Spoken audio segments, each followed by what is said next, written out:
क्या आपने कभी सोचा है कि पेड़ भी हमें बचाने के लिए कुछ कर सकते हैं? यह कहानी है एक छोटे से गांव की, हरितवन, जहां हर कोई पेड़ों से जुड़ा था। गांव के चारों ओर घने जंगल थे जो सदियों से जीवन का हिस्सा थे। लेकिन एक दिन सब कुछ बदल गया। एक किसान अपने खेत में काम कर रहा था। उसने हवा में सड़ी हुई लकड़ी और मिट्टी की गंध महसूस की।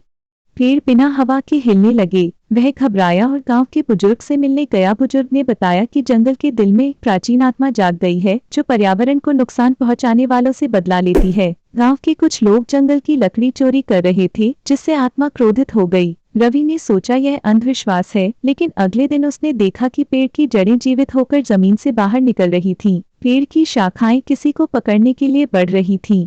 गांव के लोग डर के मारे घरों में बंद थे। रात को गांव में पेड़ों की फुसफुसाहट गूंजने लगी।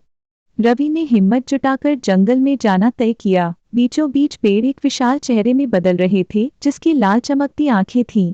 वह आत्मा थी जो पर्यावरण की रक्षा के लिए जाग गई थी। आत्मा ने कहा, तुम्हारे गांव के लोग जंगल को तबाह कर रहे हैं। अगर रोका नहीं तो जंगल तुम्हें अपनी गिरफ्त में ले लेगा। रवि ने गांव वालों को समझाया, लेकिन कुछ ने नहीं माना। जंगल ने अपना गुस्सा दिखाया। पेड़ पत्तों से लोगों को जकड़ने लगे, जमीन फटने लगी और हवा में सड़ी हुई गंध फैल गई। अगले दिन गांव में कुछ ही लोग बचे थे जो जंगल का सम्मान करने लगे थे।